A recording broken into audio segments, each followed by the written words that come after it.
We've all seen the claims, right? That there's a simple pill out there, something from a plant that can boost your brain power. But is it just too good to be true? Today, we're going to separate the real science from the sales pitch. We're going to look at the promise, the proof, and yeah, the peril of these natural cognitive enhancers. So let's dive in. So let's just get right to the core question here. Can something that literally grows out of the ground make you more focused, improve your memory, make you sharper? I mean, it is such a tempting idea, isn't it? Especially today, when it feels like we all need to be on all the time. And it's an idea that has absolutely captivated millions. And when I say millions, I'm not kidding. In the US alone, we're talking about 58 million adults who use natural extracts specifically to try and improve their brain health. This isn't some niche trend, you know? It's a massive, massive industry, and it's all built on that one promise of better brain function. But does that promise actually hold up? Well, to figure that out, we first have to understand what these supplements are even trying to do. All right, Section 1, Unlocking Brain Chemistry. To really get a handle on the promise here, we've got to start with some basic biology. You know, how does our brain actually work? And how could a plant possibly get involved in all that complex machinery? The answer, it turns out, is all about chemistry. See, your brain runs on a system of chemical messengers called neurotransmitters. These little molecules, they control pretty much everything. Your mood, your memory, your ability to focus. You can think of them as the brain's own internal messaging app. So the goal for a lot of these cognitive enhancers is essentially to hack that very system. Okay, so where do plants come into this picture? Well, a lot of plants contain these aromatic compounds called terpenes. These are the things that give lavender its smell, or pine, or citrus. But it turns out they do a lot more than just smell nice. Scientists now believe that these terpenes can actually interact with our neurotransmitter systems, which makes them a really key player in this whole story. So how exactly might they work? Well, scientists have three main theories. First, they could what's called modulate receptors. Basically, they can turn the volume up or down on messages in the brain related to things like mood and relaxation. Second, they might inhibit the enzymes that break down key chemicals, like acetylcholine. By stopping the cleanup crew, you keep more of that chemical around for memory and focus.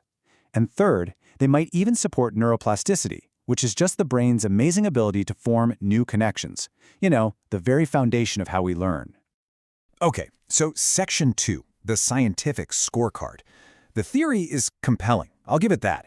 But theory is one thing, and hard data, that's something else entirely. So let's take a look at the scientific scorecard. What does the evidence actually say about which of these supplements, if any of them, really work? Not long ago, researchers did this absolutely massive review of all the existing evidence. They took 27 different studies, which included more than 2,300 people, and they combined all that data. This let them compare 19 different natural extracts head-to-head to see which ones really came out on top for boosting brain power in healthy adults. And here they are, the results. For improving overall cognition, an extract called RPW, which comes from the root of a plant in the milkwort family, was the most effective. But just look at the rest of this chart. For memory, for executive function, that's your ability to plan and solve problems, and for cognitive flexibility, one combination just kept winning over and over. Cistanche plus Ginkgo Biloba. And hey, remember those terpenes we were just talking about? Well, ginkgo is packed with them.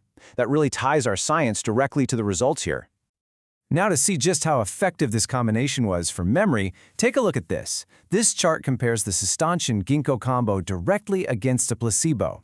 The researchers calculated something called a sucra score, and it came in at 89.3%. In simple terms, that means there's almost a 90% probability that this specific combination is the most effective treatment out of all the options they studied. That is a remarkably strong signal coming from the data. So the science looks great, the data is promising, we have a clear winner. Case closed, right? Well, not so fast. Because while the science of the promise is really exciting, it's often overshadowed by the reality of the peril. And here's where the story takes a sharp turn. This right here, this quote, is arguably the most important piece of information in this entire explainer. Unlike prescription drugs, the makers of these supplements do not have to prove their products are safe, or even that they're effective before they sell them. That means the bottle you buy at the store, it's based on the manufacturer's word, not on rigorous, independent testing. Let's go back to one of our winners, Ginkgo Biloba. It's promoted for improving blood flow, but that very same effect can be dangerous. It's been reported to cause spontaneous bleeding, and it has really dangerous interactions with common blood thinners. In one documented case, a 70-year-old man was taking a standard daily aspirin and he started taking ginkgo. 1 week later, he had spontaneous bleeding inside his eye. Or how about St. John's wort? It's often marketed as a natural antidepressant. It works by affecting serotonin levels, but that's exactly why it can interact dangerously with prescription antidepressants. That combination can lead to a potentially life-threatening condition.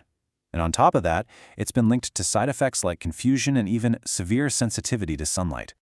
And listen, these are not just isolated incidents. The list of potential dangers just goes on and on. Ephedra has been linked to heart attacks and strokes, even death. Ginseng can reduce the effectiveness of critical drugs like warfarin. Kava, which people use for anxiety, can cause serious movement disorders and make Parkinson's disease worse. The word natural is absolutely not a synonym for safe. So we have this deep conflict, right? Real scientific potential on one side and very real, unregulated danger on the other. How are you supposed to navigate this landscape safely and effectively? The only safe way forward is with professional guidance. Before starting any herbal supplement, you have to talk to your doctor about these crucial factors. Like, what prescription drugs are you taking? Do you have any underlying health conditions? Are you even taking other supplements? Self-prescribing here is a massive gamble. A conversation with a healthcare provider is completely non-negotiable. And that leaves us with this final, critical question. We are just beginning to understand the powerful chemistry that's inside plants and how it can influence our own. The potential is undeniable, but as long as that potential is sold in an unregulated market, the peril is always going to be right there with it. So the challenge, for all of us, is figuring out how to harness the good while protecting ourselves from the bad.